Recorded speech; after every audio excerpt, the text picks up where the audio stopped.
A situação precária desta geração dos 30 está hoje em debate neste jornal. São convidados Margarida Barreto, presidente da Associação Portuguesa de Gestores e Técnicos de Recursos Humanos, Fernando Humberto Serra, sociólogo, e Rafael Nogueira, do Movimento de Precários Inflexíveis. Muito boa noite aos três, agradeço desde já a vossa presença.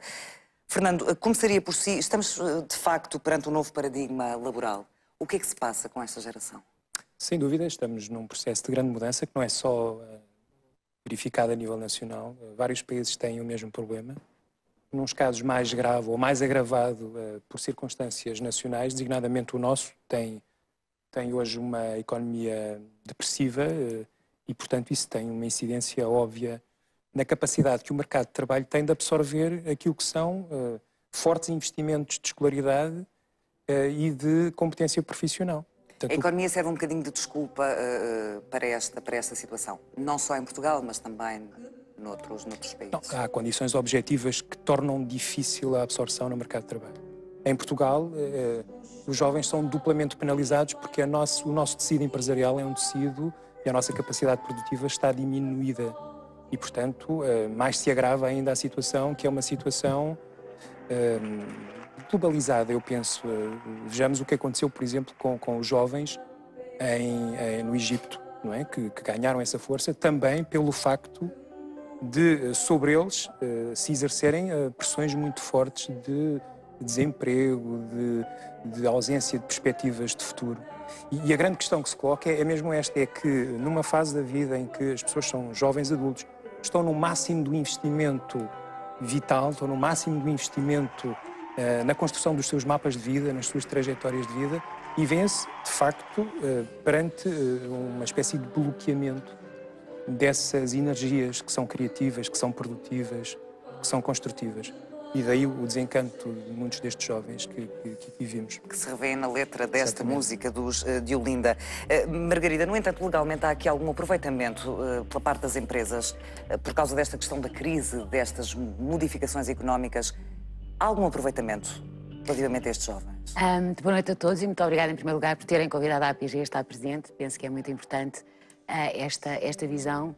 De facto, eu penso que há aproveitamento. Aliás, eu tenho dito algumas vezes, o facto de vir estes jovens desempregados todos leva muitas vezes as empresas a não terem com eles aquilo que deviam ser as práticas corretas ou de contratação, aquilo que está legalmente aceitável, ou então, muitas vezes até em estágios, a serem completamente aproveitados de uma maneira negativa quando produzem na empresa e acabam por não ser pagos por isso. Portanto, acho que há um aproveitamento claro dessa situação. E a lei dá cobertura a este tipo de aproveitamento? E a lei dá cobertura, ou seja, nós temos algumas lacunas na lei no que diz respeito à parte dos estágios.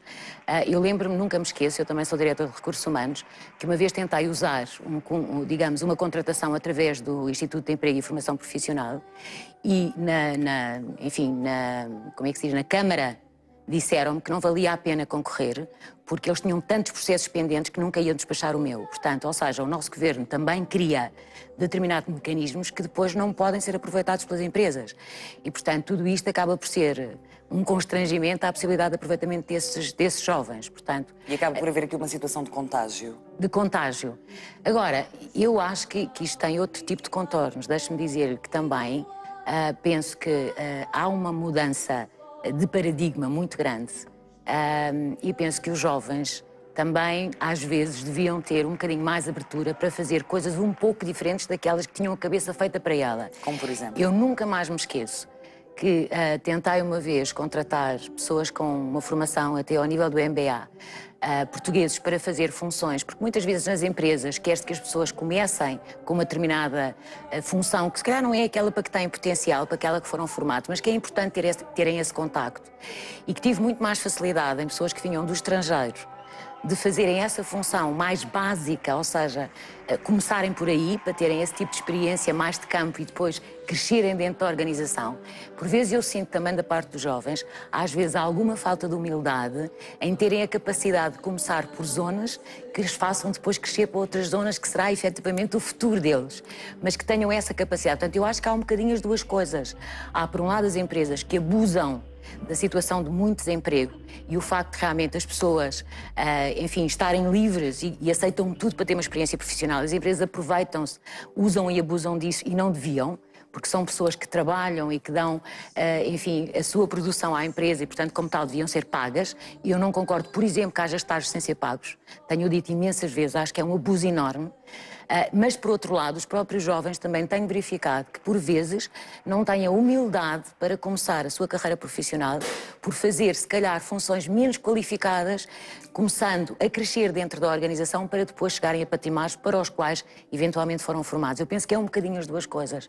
Mas o que é que se passa? Há alguma formatação na mente dos jovens? Nós estamos aqui perante duas gerações completamente diferentes.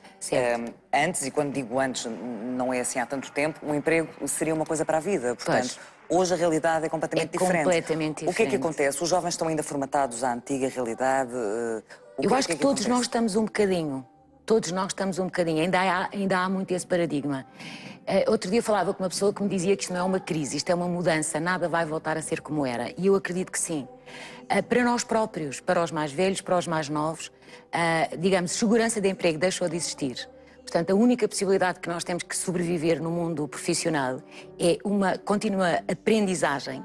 Qualquer pessoa que esteja hoje em dia empregada e não continua a aprender, a mudança é tão grande que se não tiver continuamente a aprender, não vai conseguir estar qualificado para aquilo que vai ser exigido no futuro. Isto, por um lado, para os que trabalham. Para os que não trabalham, é naturalmente também ter a noção de que quando entrarem, têm que entrar com este espírito. Têm que entrar com o espírito que hoje estão a fazer A e amanhã têm que fazer B. Porque hoje é preciso A e amanhã é preciso B. E, portanto, esta mudança tão rápida em que nós vivemos só se compadece com pessoas que sejam humildes, no sentido de terem a capacidade não só de fazer aquilo que é necessário e que é preciso às organizações ser feito, como também estar continuamente a qualificar-se e a aprender para serem produtivos no futuro.